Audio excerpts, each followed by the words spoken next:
Era la nueva empleada callada que siempre aceptaba los peores turnos y soportaba, sin decir una sola palabra, los insultos diarios de la jefa de enfermería. Pero cuando las radios del hospital dejaron de funcionar, el cielo se oscureció y 8 helicópteros militares Black Hawk descendieron sobre el estacionamiento civil. El personal no volteó a ver al jefe de cirugía. Todos la miraron a ella. El Hospital General Mercy se encontraba en el tranquilo y acomodado suburbio de Westfield, Connecticut. Era un centro de traumatología de nivel 3, una forma educada y burocrática de decir que atendían clavículas rotas durante partidos escolares de fútbol americano, accidentes ocasionales con cuchillos de cocina y pacientes de edad avanzada que habían sufrido una mala caída por sus escaleras alfombradas. En un martes normal, lo más emocionante que veía el departamento de urgencias era alguna reacción alérgica grave causada por la picadura de una abeja. Clarice Hayes llegó a ese ambiente de atención médica rutinaria. Clarice tenía 34 años, aunque poseía una apariencia agotada y difícil de definir que podía hacerla parecer de 25 o de 40, dependiendo de la iluminación. Había sido contratada 6 semanas antes como enfermera titulada. El currículum que tenían archivado era exageradamente ordinario, un título en enfermería obtenido en una universidad estatal de prestigio medio, algunos años trabajando en una clínica tranquila del Medio Oeste y un periodo de desempleo poco claro que ella justificaba diciendo que había cuidado de un familiar enfermo. Para el resto del personal, Clarice era prácticamente invisible. Era quien reabastecía los carros de emergencia pediátrica sin que nadie se lo pidiera. Era quien limpiaba silenciosamente el vómito cuando el personal de limpieza estaba en su descanso. Siempre vestía un uniforme quirúrgico azul marino de mangas largas, ligeramente holgado. Llevaba el cabello oscuro recogido en un moño rígido y funcional. Y era el blanco favorito de Brenda Carmichael, la jefa de enfermería. Brenda era una mujer que utilizaba su portapapeles como si fuera una espada. Llevaba 20 años trabajando en el Hospital Mercy y defendía su territorio con una cruel y mezquina obsesión por controlar hasta el más mínimo detalle. «Hayes», gritó Brenda, haciendo que su voz atravesara el murmullo de la estación de enfermería. «¿Volviste a revisar el inventario de la máquina PCs de la sala 2? Porque si encuentro un solo frasco de fentanilo faltante, volveré a levantar un reporte en tu contra». Clarice no levantó la mirada del expediente que estaba organizando. «Sí, Brenda. El inventario está registrado. La cantidad es correcta». Su voz era suave, sin rastro de enojo ni sarcasmo. Era precisamente el tipo de tono que enfurecía a Brenda, una mujer que se alimentaba del conflicto. «Pues ve y revísalo otra vez», ordenó Brenda. «Después encárgate de los cómodos sanitarios de la habitación 4. El Dr. Ayres está realizando una consulta y no quiere que nadie lo distraiga». El Dr. Thomas Ayres era la estrella del departamento. A sus 32 años ya era médico adscrito, y nunca permitía que nadie olvidara que había completado una especialidad en Johns Hopkins. Vestía uniformes quirúrgicos hechos a la medida, llevaba el cabello perfectamente peinado y trataba al personal de enfermería como si fueran niños un poco lentos, creados exclusivamente para llevarle café y registrar sus brillantes conclusiones. Clarice simplemente asintió y se alejó del escritorio.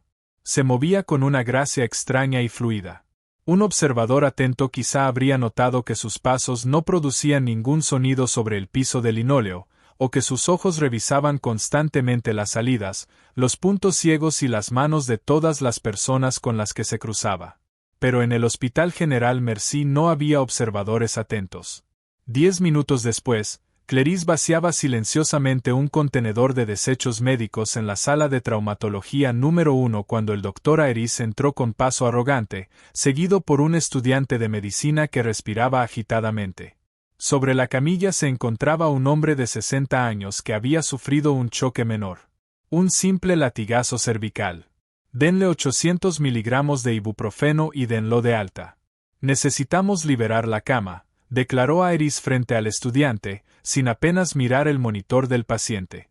Clarice se detuvo junto a la puerta. Observó al hombre. Su piel estaba ligeramente pálida y fría al tacto. Su respiración era apenas más superficial de lo normal. Después miró el monitor. El ritmo cardíaco era de 105 latidos por minuto, ligeramente elevado, pero algo normal después del estrés provocado por un accidente automovilístico. La presión arterial era de 110/70. Todo parecía estar bien. Sin embargo, Clarice notó la sutil inflamación de su abdomen, la forma en que el hombre protegía el costado izquierdo y las pequeñas expresiones de dolor que tensaban la zona alrededor de sus ojos.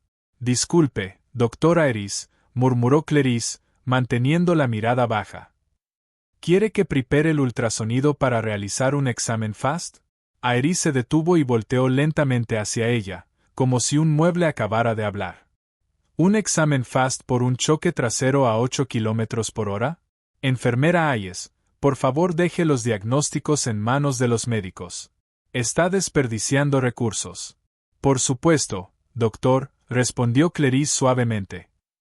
Solo pensé que, como la marca del cinturón coincide con el cuadrante inferior izquierdo, y considerando un ritmo cardíaco de 105 junto con una presión arterial cercana al límite, podría tratarse de una etapa temprana de choque compensatorio causada por una pequeña laceración en el vaso.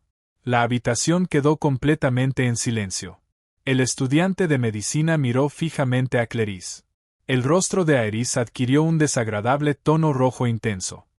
¿Está cuestionando mi evaluación? Siseó a Iris. No, doctor, respondió Clarice con tranquilidad, ocultándose de inmediato detrás de aquella apariencia sumisa. Solo pensé que un médico formado en Johns Hopkins, como usted, querría ser absolutamente minucioso para beneficio del estudiante. El halago había sido aplicado con precisión quirúrgica. El golpe de precisión dio justo en el blanco. Iris infló el pecho y se acomodó el estetoscopio. Bueno, sí, por el bien del estudiante. Ve por la máquina, Hayes. Pero rápido. 2 minutos después, el transductor del ultrasonido se deslizaba sobre el abdomen del paciente. Iris observó la pantalla mientras el color desaparecía de su rostro perfectamente bronceado.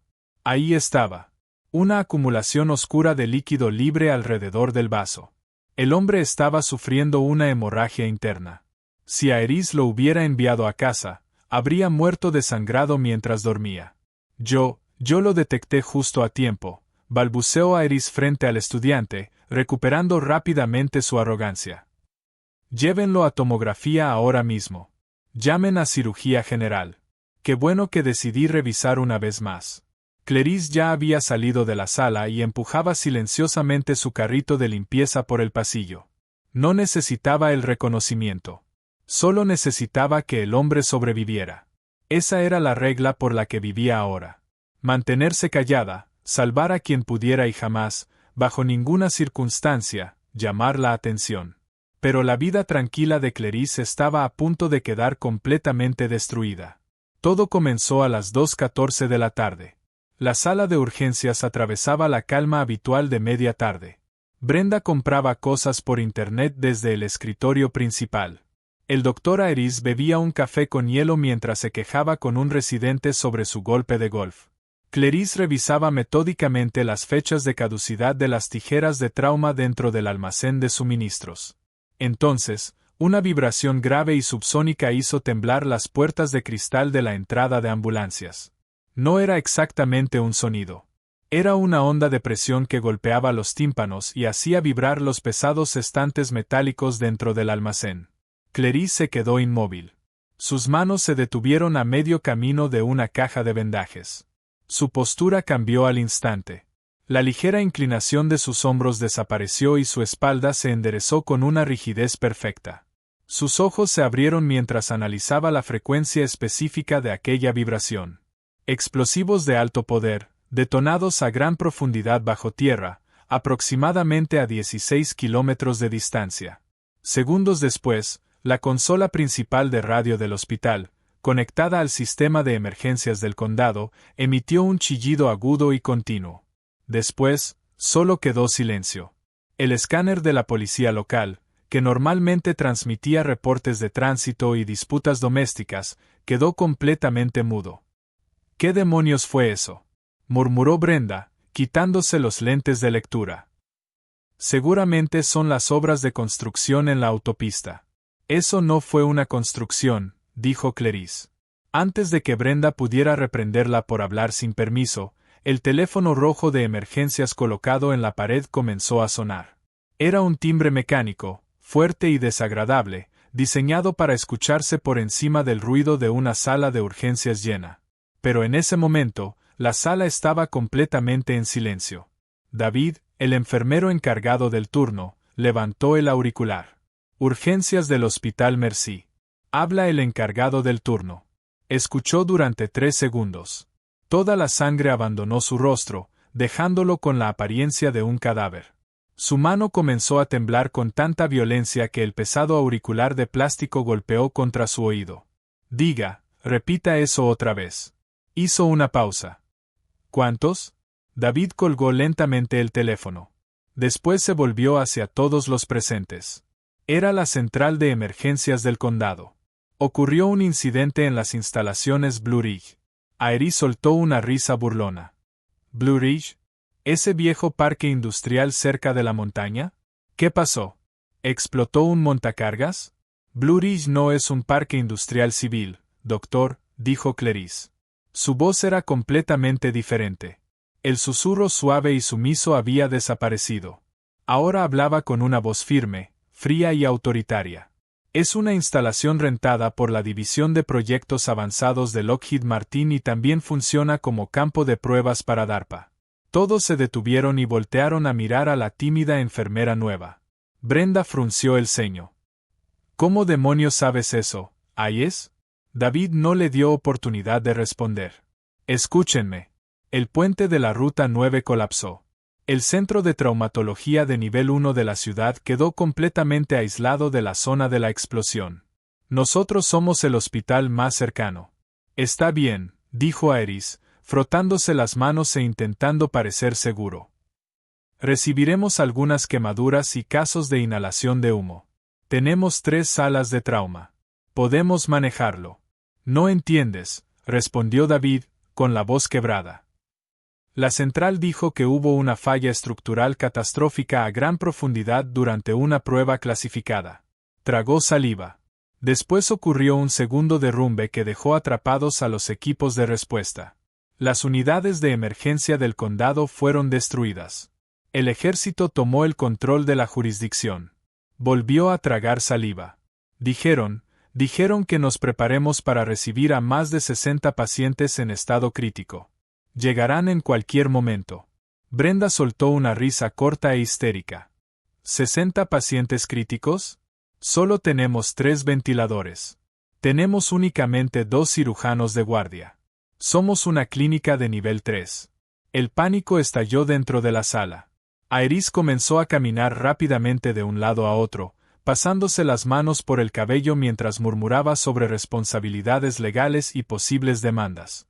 Brenda empezó a gritarles a las enfermeras más jóvenes que prepararan camas, pero daba órdenes contradictorias que dejaron a todos completamente paralizados. Los residentes no sabían qué hacer. Clarice cerró los ojos durante exactamente 2 segundos. Respiró profundamente. Cuando volvió a abrirlos, la mujer tímida e invisible de la sala de trauma número 2 había desaparecido. Levantó las manos y retiró los pasadores de su moño. Después se quitó la parte superior de su uniforme holgado. Chaqueta holgada del uniforme, dejando al descubierto una camiseta negra ajustada debajo de la blusa quirúrgica. Llevaba las mangas remangadas, revelando unos antebrazos cubiertos por una red de cicatrices pálidas e irregulares, marcas de explosiones y quemaduras causadas por metralla que contaban la historia de una vida entera pasada en el infierno. «David», ordenó Clarice. Su voz rebotó contra las paredes de azulejo con la fuerza explosiva de un latigazo. El enfermero encargado dio un salto. «Sí, llama al banco de sangre. Diles que descongelen todas las unidades de O negativo que tengan y las traigan aquí en hieleras. No usen el elevador. Suban por las escaleras. Ahora». «¿Quién demonios te crees que eres, Hayes?», chilló Brenda, con el rostro completamente morado. «Tú no das órdenes en mí». Clarice recorrió la distancia entre ambas con 2 enormes zancadas e invadió el espacio personal de Brenda. Sus ojos eran duros como el pedernal, sin una sola pizca de calidez. «Brenda», Si no cierras la boca y colocas todos los carros de paro en el pasillo ahora mismo, habrá gente que morirá. Muévete. Abrumada por completo por la dominante presencia depredadora que irradiaba la nueva enfermera, Brenda retrocedió tambaleándose y prácticamente corrió a buscar los carros. Clarice se volvió hacia los médicos. Iris, tú te encargas de la sala 1. Solo atenderás las vías respiratorias. Intuba, ventila con bolsa y sigue con el siguiente. No te obsesiones con un solo paciente. Si alguien lleva más de 3 minutos sin pulso y sin respirar, le colocas una etiqueta negra y lo dejas. ¿Entendido? No puedes hacer un triaje de esa manera. Gritó Iris con voz aguda. Esto es un hospital, no un campo de batalla. Hoy sí lo es, respondió Clarice. Agarró un puñado de marcadores negros y se los lanzó a los residentes. Realicen el triaje afuera de las puertas. Las etiquetas verdes van a la cafetería. Las amarillas al área de pediatría. Las rojas al pasillo. Y si no saben qué hacer, quítense de mi camino. Antes de que Iris pudiera seguir discutiendo, un sonido comenzó a crecer en el exterior. Empezó como un zumbido grave, un golpeteo rítmico que hacía vibrar los dientes. El ruido aumentó de manera exponencial hasta convertirse en un rugido ensordecedor. Las pesadas puertas de cristal reforzado de la entrada de ambulancias comenzaron a sacudirse con violencia. «Dios mío», susurró David mientras observaba los monitores de seguridad. No había ambulancias en las pantallas. En su lugar, el cielo sobre el estacionamiento del hospital estaba cubierto por aeronaves militares. 8 helicópteros. 2 enormes Che-47 Chinook permanecían suspendidos a mayor altura, estableciendo un perímetro, mientras 6 oscuros y amenazantes Su-60 Black Hawk descendían con una sincronización perfecta y aterradora. No eran helicópteros médicos convencionales pintados de blanco y decorados con cruces rojas. Eran completamente negros, estaban altamente modificados y no mostraban números de identificación. Eran el transporte inconfundible del Comando Conjunto de Operaciones Especiales. La corriente de aire provocada por los rotores era apocalíptica. Arrancó el techo del área para fumadores, volcó 2 automóviles estacionados y destrozó las ventanas del piso superior del vestíbulo del hospital. El polvo y los escombros formaron un tornado cegador en el estacionamiento. Clarice presionó el mecanismo manual de emergencia de las puertas de la entrada de ambulancias. Las puertas se abrieron y el olor los golpeó de inmediato. Era una mezcla metálica y visceral de combustible de aviación ardiendo, ozono sobrecalentado y el hedor cobrizo de una pérdida masiva de sangre. «Batas y guantes», rugió Clarice por encima del ruido ensordecedor. Tomó una enorme bolsa de trauma que había preparado discretamente 10 minutos antes. «Muévanse». El primer Black Hawk aterrizó. Antes de que sus ruedas se asentaran por completo sobre el asfalto, las puertas laterales fueron abiertas de una patada. Hombres vestidos con pesado equipo táctico, cubiertos de hollín y sangre, comenzaron a correr hacia la sala de urgencias mientras arrastraban camillas con cuerpos destrozados. Llevaban uniformes multicamuflaje, chalecos antibalas y auriculares tácticos. Sus armas, rifles de cañón corto equipados con silenciadores, permanecían sujetas firmemente contra sus pechos. No eran miembros locales de la Guardia Nacional. Eran operadores de élite. Y sus rostros mostraban una desesperación absoluta y frenética. «Necesito un cirujano», gritó el operador que iba al frente mientras empujaba una camilla a través de las puertas corredizas. Era una montaña de hombre.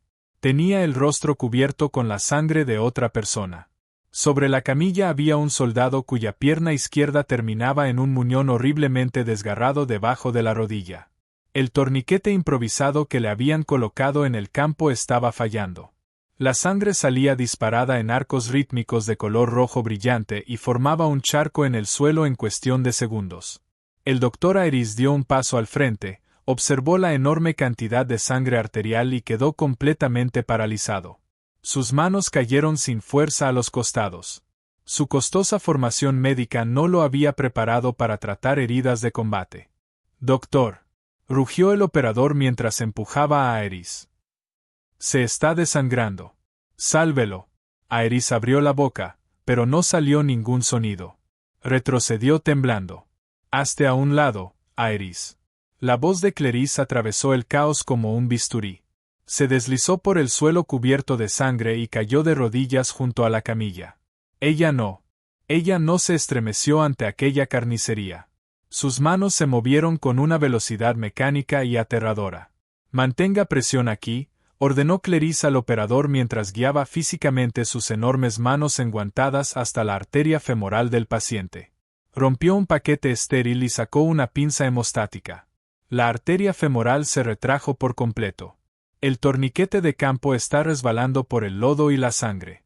Sin esperar a un médico y sin pedir permiso, Clerys introdujo sus dedos enguantados directamente en la cavidad irregular de la herida del muñón. Buscó entre el tejido muscular destrozado. Su rostro era una máscara de concentración absoluta hasta que encontró la gruesa arteria femoral seccionada, que aún latía con fuerza. Pinzando, anunció. Cerró la pinza hemostática con fuerza. El chorro de sangre se detuvo al instante. Clerys levantó la mirada hacia el enfermero encargado. David, administra 1 gramo de TXA, conecta 2 unidades de O negativo al infusor rápido y tráeme una pistola de acceso intraóseo. Ahora. El enorme operador de fuerzas especiales la observaba desde arriba, respirando con dificultad. Miró la placa de identificación de Clerys, donde simplemente decía, Seayes, enfermera titulada. Después miró su rostro. Observó las cicatrices irregulares de sus antebrazos. Luego vio la forma específica, inconfundiblemente táctica, en la que había colocado la pinza hemostática. Los ojos del operador se abrieron con incredulidad. El pánico agresivo y desesperado desapareció de su rostro, sustituido por una profunda conmoción. Ángel, susurró el operador, con la voz quebrándose por encima del rugido de los helicópteros que seguían llegando. Clerys no levantó la mirada. Mantenga presión sobre la hemorragia secundaria, sargento. Yo tengo controlada la arteria principal. Tú deberías estar muerta, balbuceó el operador mientras se quitaba el casco. Dijeron que habías muerto en Faluya. Nos dijeron que el ángel de la muerte había caído durante el ataque insurgente. El doctor Aerys, todavía paralizado contra la pared, consiguió pronunciar unas palabras. ¿De qué está hablando? Ella es una enfermera de piso. El operador se puso de pie lentamente y miró a Aerys con absoluto desprecio. Después volvió a observar a la mujer arrodillada en medio de la sangre. ¿Enfermera de piso?, dijo el enorme soldado en voz baja. Esa mujer es la mayor Evelyn Cross, antigua comandante del principal equipo quirúrgico avanzado del Comando Conjunto de Operaciones Especiales. Hizo una pausa. Es la cirujana de trauma de combate mejor calificada en la historia de las Fuerzas Armadas de Estados Unidos. La sala de urgencias quedó completamente inmóvil, salvo por el zumbido de los monitores. Brenda dejó caer una bandeja de instrumentos. El estruendo metálico resonó contra el suelo. Aerys parecía haber sido alcanzado por un rayo. Clerys finalmente levantó la mirada y fijó sus ojos en los del operador. Su expresión era fría y mortal. Evelyn Cross murió en el desierto, sargento, dijo Clerys, con las manos todavía dentro de la pierna del paciente. Mi nombre es Clerys. Su mirada se endureció. Y, a menos que quiera que este hombre muera en mi hospital, va a tomar la radio, les dirá a esas otras 7 aves que aterricen y me conseguirá una sierra para hueso. ¿Entendido? El operador se cuadró de inmediato, obedeciendo un instinto grabado por años de combate. Sí, señora. Activó su radio. Comando, habla Viper 1. El control médico ha sido establecido. Tienen autorización para bajar a todos. Repito, bajen a todos. Miró a Clerys. El ángel está aquí. Afuera, los 7 Black Hawk restantes inclinaron sus rotores y comenzaron a prepararse para liberar una oleada de heridos que llevaría al pequeño hospital suburbano hasta el límite absoluto. Y en el centro de la tormenta, Clerys Hayes se limpió la sangre de la frente, tomó un bisturí y se preparó para entrar en guerra. Las puertas corredizas de la entrada de ambulancias del Hospital General Mercy no volvieron a cerrarse durante 3 horas agonizantes. Mientras los 7 Black Hawk restantes aterrizaban en una sucesión rápida y caótica, El tranquilo estacionamiento suburbano quedó transformado para siempre en una base militar de operaciones avanzadas. El rugido incesante y explosivo de las pesadas aspas terminó de destruir los cristales estructurales del vestíbulo principal.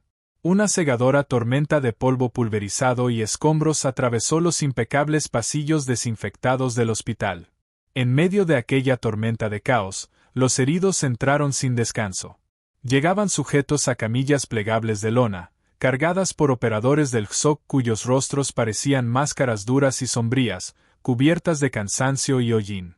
Otros cruzaban las puertas cojeando, apoyándose pesadamente sobre sus compañeros ensangrentados y dejando gruesas huellas rojas de botas sobre el linóleo pulido. En total había 34 pacientes en estado crítico. Era una cantidad catastrófica e imposible de manejar para un pequeño centro de traumatología de nivel 3, construido originalmente para tratar lesiones deportivas menores y accidentes ocasionales con cuchillos de cocina. Clarice permanecía en el epicentro absoluto de la tormenta. Era una maestra perfecta dirigiendo una sinfonía de violencia controlada. Sala 1. Trauma facial masivo. Aseguren la vía respiratoria, gritó Clarice. Su voz atravesó limpiamente la cacofonía de hombres gritando y alarmas de telemetría. Sala 2. Fracturas bilaterales de fémur. Coloquen el cinturón pélvico y activen el infusor rápido inmediatamente, señaló el pasillo. Los demás, formen una fila aquí. Quiero accesos intravenosos de grueso calibre en cada paciente dentro de este edificio, ahora mismo. El doctor Aeris, todavía pálido como un cadáver tras descubrir la verdadera identidad de Clarice, permanecía completamente paralizado cerca de la estación principal de enfermería. Un soldado cubierto con una pesada armadura acababa de ser colocado sobre una camilla frente a él. Jadeaba violentamente en busca de aire mientras sus labios adquirían un aterrador tono azul que pronto sería irreversible. Yo necesito un anestesiólogo, balbuceó Aeris, con las manos suspendidas inútilmente sobre el pecho del hombre moribundo. Tiene la tráquea desviada. No puedo intubarlo. Clarice apareció junto a Aeris como un fantasma. No gritó.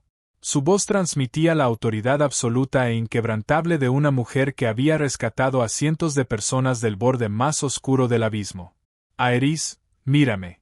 Aeris clavó en ella sus ojos aterrorizados. Tiene un neumotórax, atención, declaró Clarice con precisión helada mientras presionaba la mano temblorosa del médico contra el pecho rígido del soldado. El aire está atrapado en el espacio pleural y está comprimiendo su corazón. Entrará en paro en 40 segundos. Lo miró fijamente. Eres graduado de Johns Hopkins. Segundo espacio intercostal, línea medioclavicular.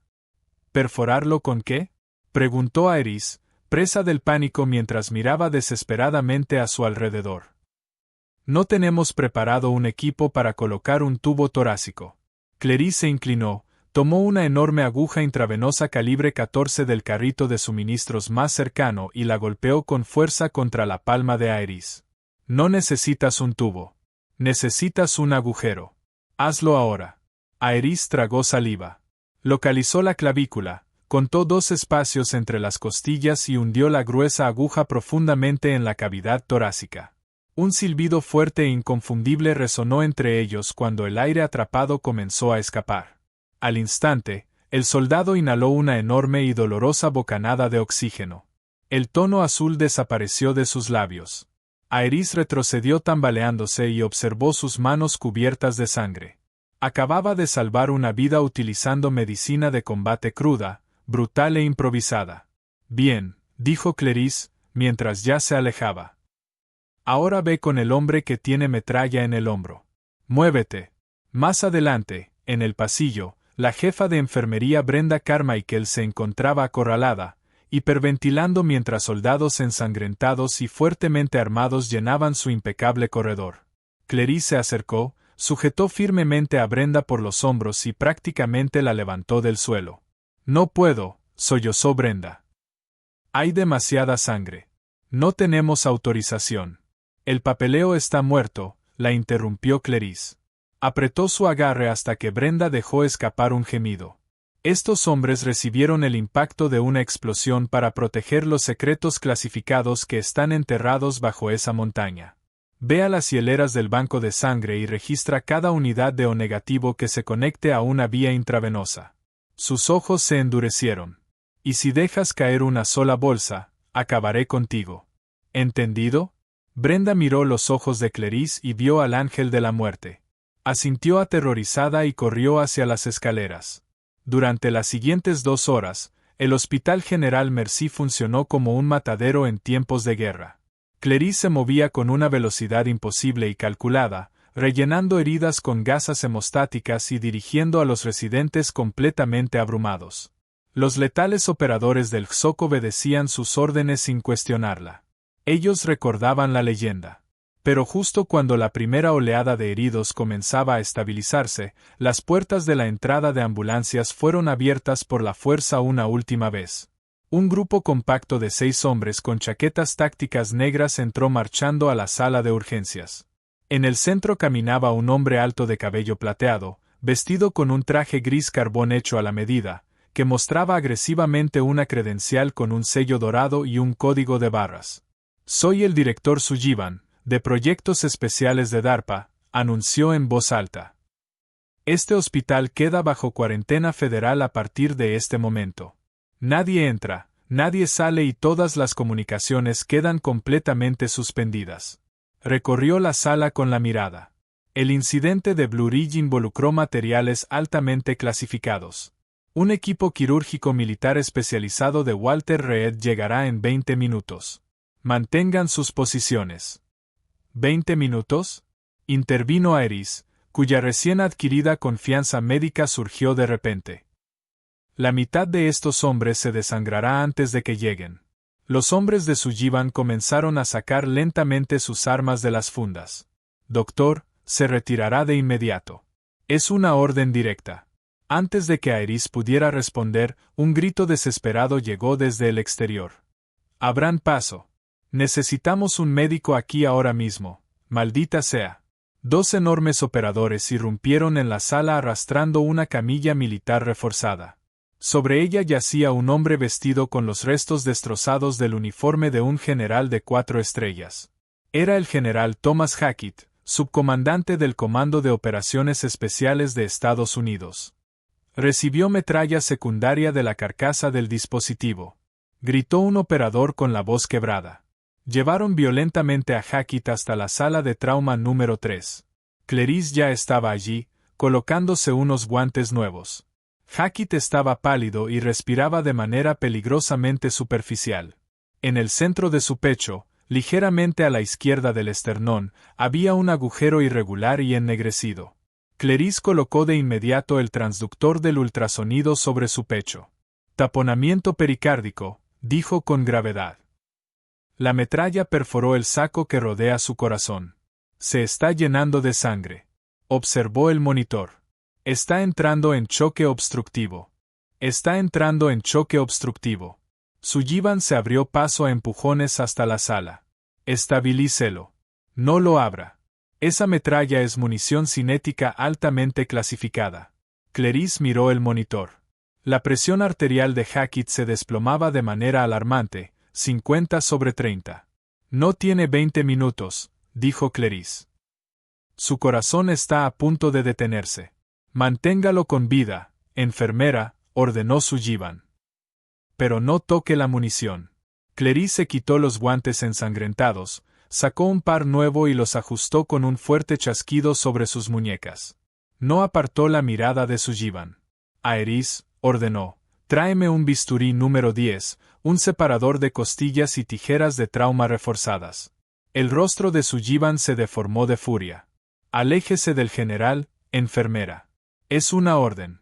«Mi nombre es Mayor Evelyn Cross», respondió Clarice, bajando la voz hasta alcanzar un tono grave y aterrador. «Poseo la autorización quirúrgica más alta en la historia militar.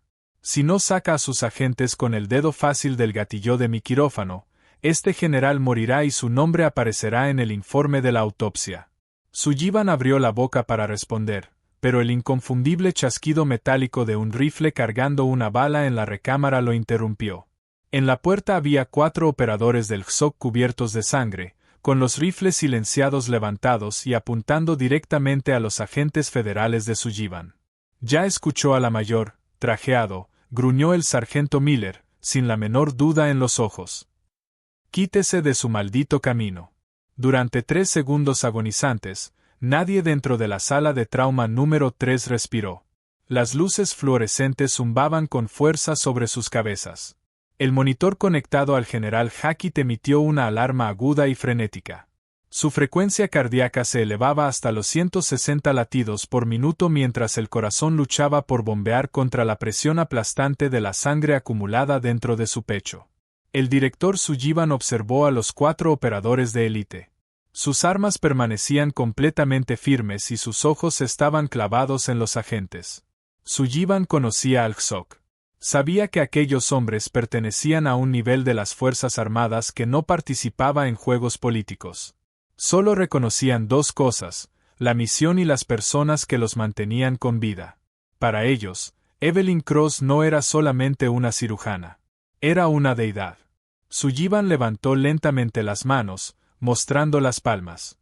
Después hizo una señal a sus hombres, quienes retrocedieron con cautela, aunque mantuvieron las manos cerca de sus armas. Si muere sobre esa mesa, susurró Sullivan con veneno en la voz, pasará el resto de su vida en una prisión clandestina, mayor. No morirá, respondió Clarice, dándoles la espalda a los hombres armados. Hoy no. Miró a Aerys. Bisturí. Aerys, con las manos ligeramente temblorosas, colocó el bisturí número 10 en la palma de Clarice. No había tiempo para anestesia. No había tiempo para realizar un lavado quirúrgico estéril. Hackett estaba inconsciente y se hundía rápidamente en la oscuridad. Clarice se colocó al lado izquierdo de la camilla. David, administra 100 microgramos de fentanilo y un paralizante, por si despierta, ordenó, sin apartar los ojos del pecho de Hackett. Aerys, tú aspirarás la sangre. No permitas que te tiemble la mano. Clarice colocó la hoja en el centro del esternón de Hackett. Sin un solo instante de duda, presionó y arrastró el bisturí por el lado izquierdo de su pecho, siguiendo la curva de las costillas y atravesando piel, grasa y músculo con un solo movimiento rápido y brutal. La sangre brotó inmediatamente de la enorme incisión. Tijeras, exigió Clarice. Aerys le entregó las pesadas tijeras metálicas de trauma. Clarice introdujo la hoja inferior debajo del músculo intercostal, entre la 4ª y la 5ª costilla. Utilizando toda su fuerza física, cerró las tijeras y cortó el tejido grueso y cartilaginoso. El sonido fue repugnante. Un crujido húmedo y pesado que hizo que Brenda, quien observaba desde la puerta, volteara la cara y sintiera náuseas. Separador de costillas, ordenó Clarice. Introdujo el pesado dispositivo metálico de trinquete dentro de la herida abierta. Con 3 giros bruscos y violentos de la manivela, separó las costillas del general. La cavidad torácica quedó abierta frente a ellos. Aerys soltó un jadeo.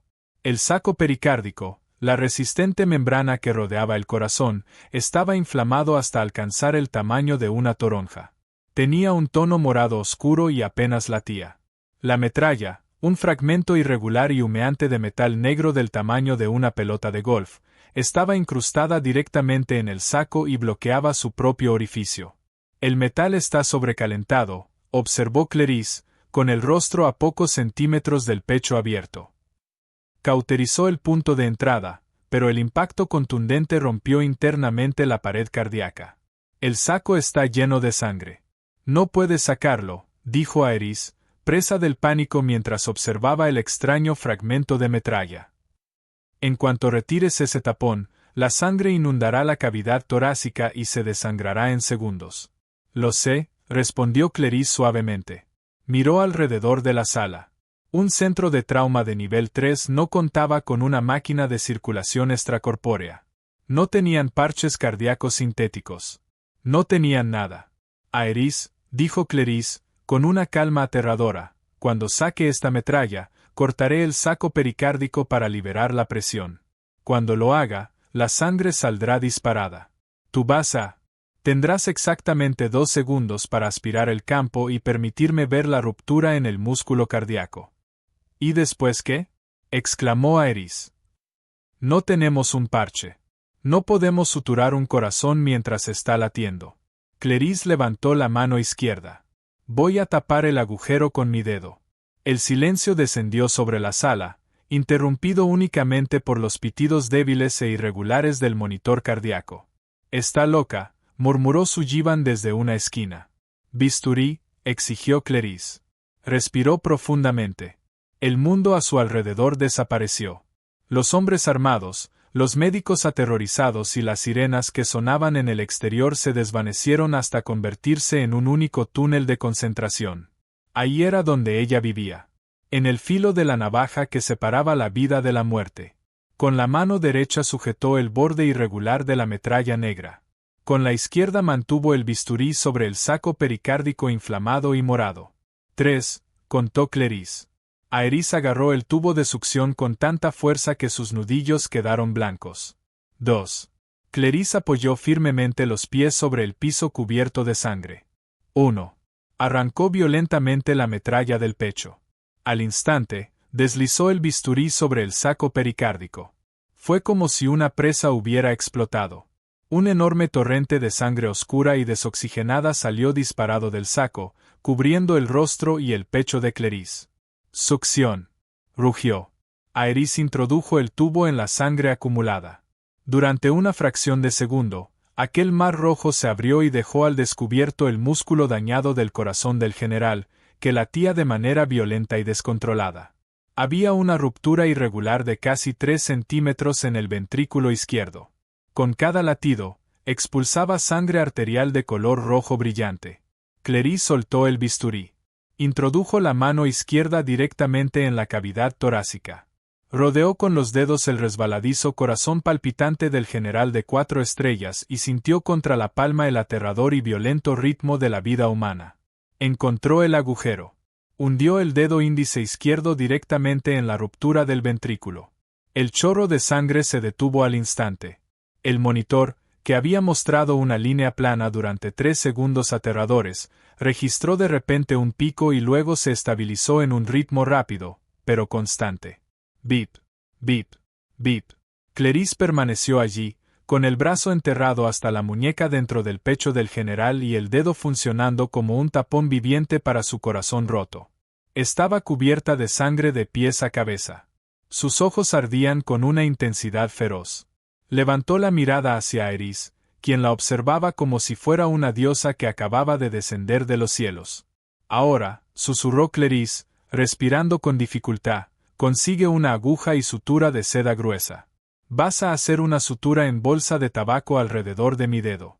La apretarás al mismo tiempo que yo retiro el dedo. Aerys asintió, completamente hipnotizado. No cuestionó sus órdenes. Se movió con una velocidad y precisión que nunca antes había tenido. Lo impulsaba únicamente la fuerza y autoridad de la mujer que lo dirigía.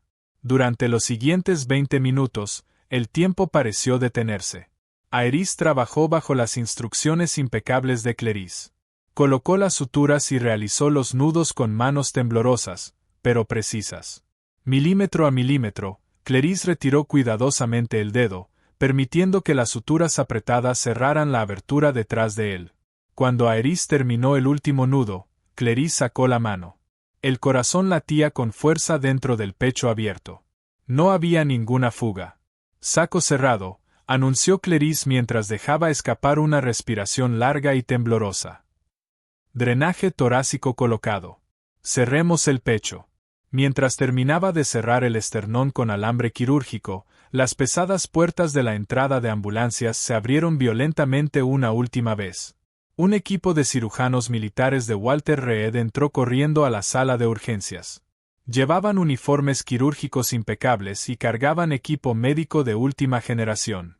El cirujano principal corrió hasta la sala número 3. Observó el equipo de trauma abierto, la sangre que cubría el piso y al paciente perfectamente estable en el monitor. Después miró a Clerís y examinó el procedimiento rudimentario, pero impecable, realizado sobre el pecho del general.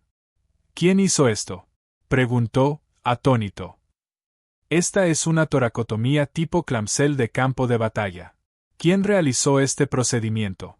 El director Sullivan dio un paso al frente y miró a Clarice con una mezcla de profundo asombro y furia contenida. Ella lo hizo, respondió Sullivan. Clarice no reaccionó ante el reconocimiento. Ni siquiera miró a los cirujanos militares. Se quitó tranquilamente los guantes empapados de sangre, los arrojó al contenedor de residuos biológicos y caminó hasta el fregadero industrial ubicado en una esquina de la sala. Abrió la llave y comenzó a limpiarse la sangre de los brazos.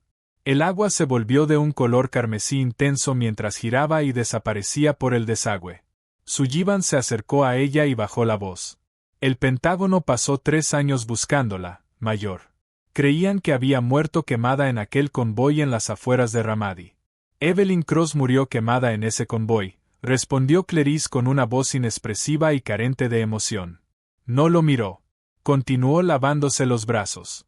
Le entregó 10 años de su vida a su país. Les dio su estabilidad mental. Les entregó todo lo que tenía. Y cuando terminó, decidió permanecer muerta. Acaba de salvar al subcomandante del Comando de Operaciones Especiales de Estados Unidos, respondió Sullivan. Ya no puede seguir escondiéndose. La necesitamos de vuelta. El mundo se está volviendo cada vez más oscuro, mayor. Necesitamos al ángel. Clarice finalmente cerró la llave del agua. Tomó una toalla de papel y secó sus antebrazos cubiertos de cicatrices. Después se volvió hacia el poderoso director federal, permaneciendo erguida y completamente indiferente a su autoridad. No me importan sus guerras, director. Su mirada permaneció firme. Tampoco me importan sus proyectos clasificados. Ya terminé de jugar a ser Dios en el desierto. Pasó junto a él y se detuvo en la entrada de la sala de trauma. Miró al sargento Miller y a los operadores del XOC, quienes inmediatamente adoptaron una postura rígida de atención. Clarice les dedicó un gesto lento y respetuoso con la cabeza. Era un reconocimiento silencioso entre guerreros que habían compartido el mismo infierno. Después miró al doctor Aeris y a la jefa de enfermería Brenda, quienes permanecían completamente inmóviles, observándola con los ojos abiertos de miedo. Aeris, dijo Clarice con tranquilidad, el general necesita que roten sus antibióticos cada 4 horas. Luego miró a Brenda. La sala de trauma debe quedar esterilizada y completamente reabastecida antes de que termine el turno. Brenda tragó saliva. Sí, enfermera Hayes. En los labios de Clarice apareció la sombra casi imperceptible de una sonrisa. Bien, respondió mientras salía al caótico y resonante pasillo del hospital suburbano. Porque estoy en mi descanso para tomar café. ¿Acaso Clarice acababa de demostrar que los verdaderos héroes nunca terminan su turno? El ángel de la muerte no pudo seguir escondiéndose de su pasado clasificado, y el general Hackett sobrevivió gracias a eso. Si esta explosiva historia médica te mantuvo al borde del asiento, presiona el botón de me gusta ahora mismo. Comparte esta increíble historia con tus amigos y suscríbete a nuestro canal para descubrir más relatos emocionantes sobre héroes ocultos. ¿Qué harías si descubrieras que tu silenciosa compañera de trabajo era en realidad una legendaria agente militar encubierta? Cuéntanos en los comentarios. Hola, mi nombre es Trantan, propietario y administrador de Noble Tales. Después de ver el video, nadie sabía que la nueva enfermera era una legendaria especialista en trauma militar clasificado, hasta que 8 helicópteros aterrizaron frente a la sala de urgencias. Realmente me gustaría saber qué opinas. ¿Cómo te hizo sentir esta historia? Lo que más se quedó conmigo fue el recordatorio de que la verdadera capacidad no siempre necesita llamar la atención para demostrar su valor. A veces, las personas que causan el mayor impacto son aquellas que trabajan en silencio, se mantienen preparadas y ayudan a los demás cuando más las necesitan. ¿Qué parte de esta historia fue la que más te impactó? ¿Alguna vez conociste a alguien cuyas verdaderas habilidades te sorprendieron después de tratarlo mejor?